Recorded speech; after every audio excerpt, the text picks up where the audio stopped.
Hello, good morning student. आज मैं class 8 के अंतर्गत हिंदी व्याकरण में बच्चों चैप्टर 16 संधि, जो हम लोगों को जनवरी में पढ़ना था, इसी को मैं पढ़ाऊंगा। बच्चों, संधि का अर्थ जो है, जो संधि जो शब्द है वो संस्कृत भाषा का शब्द है, जिसका अर्थ होता है जोड़ या मेल। तो जब दो वर्ण मिलकर एक नया वर्ण बनाते हैं, ऐसे भी कहा जाता है कि दो वर्णों के परस्पर मेल को संधि कहते हैं। तो जब दो वर्ण मिल करके एक नया वर्ण बनाते हैं तो उससे होने वाले जो परिवर्तन है, चूंकि दो वर्ण मिलेंगे आपस में तो कुछ ना कुछ परिवर्तन होता है। तो दो वर्ण मिल करके एक नया वर्ण जब बनाते हैं तो उनके बीच होने वाले जो परिवर्तन है, जो उनका रूप परिवर्तित होता है, उसी परिवर्तित रूप को संधि कहा जाता है। ध्यान रखोगे कि संधि में बच्चों दो वर्णों का मेल होता है, जबकि समास में दो पदों या शब्दों का मेल होता है। तो ध्यान रखना, जैसे कि दिया हुआ है यहाँ पर नर जोड़ ईश, तो नर और ईश मिल करके क्या बना? नरेश। मैं आगे पढ़ाऊंगा तुम लोगों को कि इसमें किन किन वर्णों की संधि हुई है। उसी तरह दूसरा एग्जाम्पल है नी जोड़ पाप निष्पाप। तुम लोग बुक खोल लोगे हिंदी ग्रामर की और चैप्टर 16 निकाल करके रखो। तो यहाँ पर जैसे दिया हुआ नर र, देखो बच्चों, यहाँ पर जो र दिया हुआ है, र जो है व्यंजन वर्ण है, और कोई भी व्यंजन वर्ण जो होता है वो जो स्वर वर्ण होते हैं उसके मेल से ही व्यंजन वर्ण बनता है। तो र में अ स्वर जो है छुपा हुआ है, क्योंकि र आधा र हलंत और अ ये दोनों मिल करके र बनते हैं, है ना।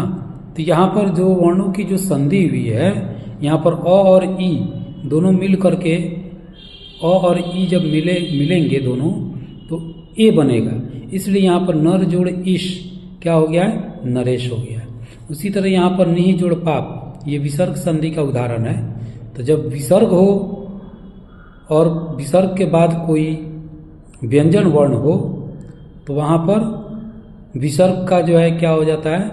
श बन जाता है। श मतलब जो मूर्धन्य स है वो आधा मूर्धन्य श हो जाता है। तो नि जोड़ पाप निष्पाप हो गया। तो यहाँ पर विसर्ग और प, मतलब प व्यंजन वर्ण है, तो विसर्ग के साथ जब व्यंजन वर्ण बनते हैं तो वो श का निर्माण होता है। इस प्रकार से हम लोग देख रहे हैं क्या विभिन्न जो उदाहरण दिया हुआ है, इन दोनों उदाहरणों के माध्यम से इसमें परस्पर जो है अ और ई मिल करके ए बने हैं और विसर्ग और व्यंजन वर्ण मिल करके श बना हुआ है। तो कुल मिलाकर के अतः यहाँ पर दिया हुआ है पास पास स्थित शब्दों के निकट, जो निकटस्थ है, निकटस्थ जो वर्ण है, उनके मेल से होने वाले विकार को संधि कहा जाता है। ध्यान रखोगे बच्चों की संधि का विच्छेद किया जाता है, परस्पर संधि का मेल भी किया जाता है, लेकिन एग्जाम में ज़्यादातर जो बच्चों वो संधि विच्छेद से रिलेटेड जो है आता है। यहाँ पर हम लोग देखेंगे संधि का जो भेद है, तो संधि के मुख्यतः जो है 3 भेद होते हैं: स्वर संधि, व्यंजन संधि और विसर्ग संधि। स्वर संधि, स्वर के साथ स्वर का मेल होता है।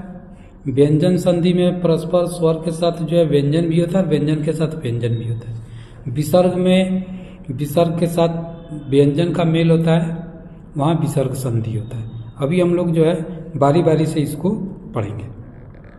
जैसे स्वर संधि है, तो स्वर संधि जैसे नाम से ही इसके नाम से ही परिभाषा है। स्वर संधि का मतलब सिर्फ स्वर के बारे में ही इसमें पता चलता है। तो स्वर संधि की परिभाषा क्या कहता है? दो स्वरों के मेल से उनके स्वरूप में होने वाले, दो स्वर की बात हो रहा है। स्वर वर्ण और व्यंजन वर्ण तुम लोग जानते होगे बच्चों। स्वर वर्ण क्या होता है?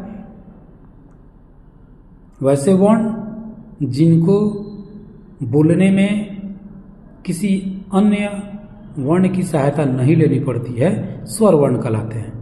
अ से लेकर के जो है अ तक ये स्वर वर्ण कहलाते हैं। तो इसमें वही अ और अ से लेकर के अ तक ये जितने भी ये परस्पर एक दूसरे से मेल करते हैं तो उसको स्वर संधि कहा जाता है। जैसे यहाँ पर दिया हुआ है नौ जोड़ आगत, नवागत। यहाँ पर देखो अ और आ, इसमें व में अ छुपा हुआ है और यहाँ पर आ स्पष्ट रूप से लिखा हुआ है, तो अ और आ मिल करके आ बन गया।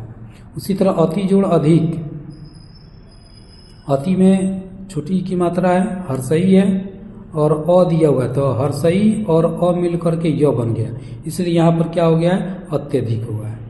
इस तरह से हम लोग देख सकते हैं कि परिवर्तन वर्णों का विशेषकर जो है कुछ न कुछ जो है, जब दो वर्ण आपस में मिलते हैं तो थोड़ा बहुत परिवर्तन देखने को मिलता है, जिसे हम लोग संधि कहते हैं। तो ये स्वर संधि में हम लोग देख रहे हैं कि अ और आ क्या है? स्वर संधि है। स्वर संधि में सिर्फ स्वर और स्वर का ही मेल होता है। ठीक है, समझ में आ रहा है बच्चों? अब स्वर संधि का भी भेद होता है। स्वर संधि का जो भेद है वो 5 भेद होता है स्वर संधि का। जैसे यहाँ पर लिखा हुआ है, स्वर संधि के 5 भेद होते हैं। जैसे दीर्घ स्वर संधि होता है, गुण स्वर संधि होता है, वृद्धि स्वर संधि होता है, यण स्वर संधि होता है और अयादि स्वर संधि होता है। इसको हम लोग जो है नेक्स्ट वीडियो में बच्चों इसको हम लोग बारी बारी से आज स्वर संधि हम लोग पढ़ेंगे। तो हम लोगों ने देखा कि इस चैप्टर में हम लोगों ने संधि के विषय में पढ़ा। संधि क्या होता है? दो या दो से वर्णों के मेल को या परस्पर मेल को संधि कहा जाता है। ध्यान रखोगे कि संधि का विच्छेद करते हैं जबकि समास का विग्रह किया जाता है। तो दो वर्ण जब आपस में मिलते हैं तो कुछ ना कुछ जो है विकार उत्पन्न होता है। विकार का मतलब क्या होता है? विकार का मतलब होता है परिवर्तन।